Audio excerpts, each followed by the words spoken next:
Every time in my life where I focus on the money and the opportunities I want, it seems like that disappears. Money stops coming in, opportunities stop presenting themselves, and I've racked my brain on this. Every time I'm focused on the money and opportunity, I find myself being less creative.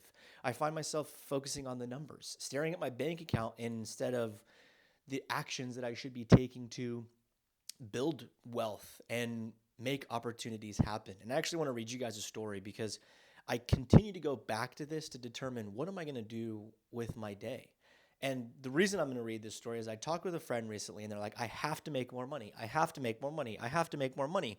And because they want to make more money, they keep chasing things that they're actually really not that passionate about and they don't really care about because they think it'll be the fastest way to make money. Now, not to say that you can't do that. There's plenty of people who go get jobs just to make money. And more than likely, if you're here following my page, that's not who you are. You are somebody who is trying to do something that you're passionate about and make a living out of it. So here's the story. I love this story. This is a version of it, and there's many versions, but you'll get the gist. It's called The Businessman and the Fisherman. One day, a fisherman was lying on a beautiful beach with his fishing pole propped up in the sand and his solitary line cast out into the sparkling blue surf. He was enjoying the warmth of the afternoon sun and the prospect of catching a fish. About that time, a businessman came walking down the beach trying to relieve some stress from his workday. He noticed the fisherman sitting on the beach and decided to find out why this fisherman was fishing instead of working harder to make a living for himself and his family. You aren't going to catch any fish that way, said the businessman to the fisherman. You should be working rather than lying on the beach. The fisherman looked up at the businessman and smiled and replied, And what will my reward be? Well, you can get bigger nets and catch more fish. That was the businessman's response. And then will my reward be? Asked the fisherman, still smiling. The businessman replied, You'll make more money and you'll buy a bigger boat and you'll get more fish.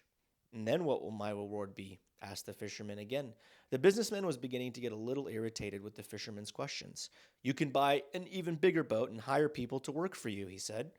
And then what will my reward be? Repeated the fisherman.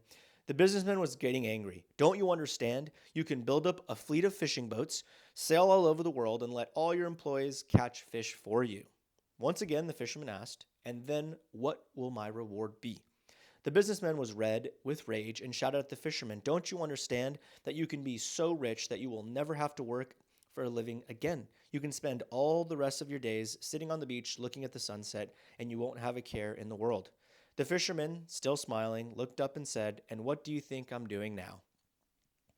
This one hits because when I'm focusing on the money and the opportunity rather than what I want to be doing and where I'm like in my flow state consistently is when everything stops. But what I did was reverse engineer my life.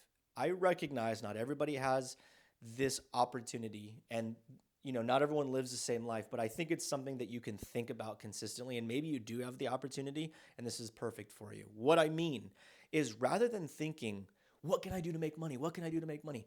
What type of life would I want to be living if I already had $1 billion in my bank? Tomorrow I wake up and I have $1 billion. What would I be focusing my time doing? What would my day look like? And if I can determine, well, I'd still be coaching because I love coaching. I'd still be exercising because I love exercising. So I'd want to wake up and spend time with my family, and I'd want to exercise, and I'd want to make content. I enjoy making content. And then I'd work out. And if anybody wants to work out with me, I invite them over to work out.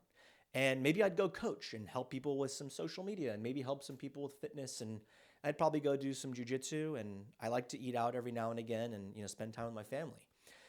Now you might be thinking like, well, that sounds like a good time. That might be the perfect day for you. That is what my perfect day looks like. Yours might look a little different. But your day might look like, I want to play video games for 8 hours a day. Well, cool.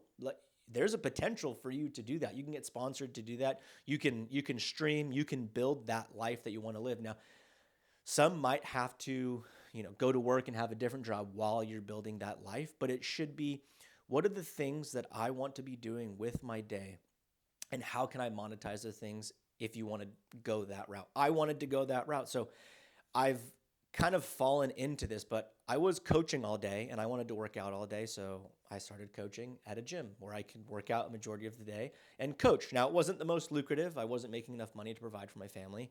And then I started doing social media, and social media started paying my bills. And I was like, wow, this is crazy. This is fun. And then I stopped coaching and focused on social media and found like I really missed the coaching aspect. I need to implement that back into my day. And then I started coaching a little bit and I was like, well, I don't want to be at the gym all day. I want to be spending time with my family. So I've taken all of these little things and plopped them into my day, bloop, bloop, bloop. And I've done it. I practically supporting almost my entire family. We're not quite there. We're on our way. We're building the social media community, and I think that will be the next step. But I try to live my day as if I was retired. I'm careful when I say that because I'm still working. I'm still doing things to generate income, but I'm doing the things that I actually enjoy doing. I'm traveling to events. I'm doing social media. I'm meeting people within the CrossFit community. I'm helping people with social media. I was thinking to myself a lot, I want to help people with social media. I love talking about analytics. How can I do that all day long? So I started a social media community where, guess what? I get to talk about social media and get paid for it. So hope you guys enjoyed that story. And I have more stories that have just kind of shifted my life around and have me thinking of what do I want to be focusing my time on. Yeah, that's practically all I have for you today. I've been thinking about that story for a long time, and I'm curious to know what does your perfect day look like?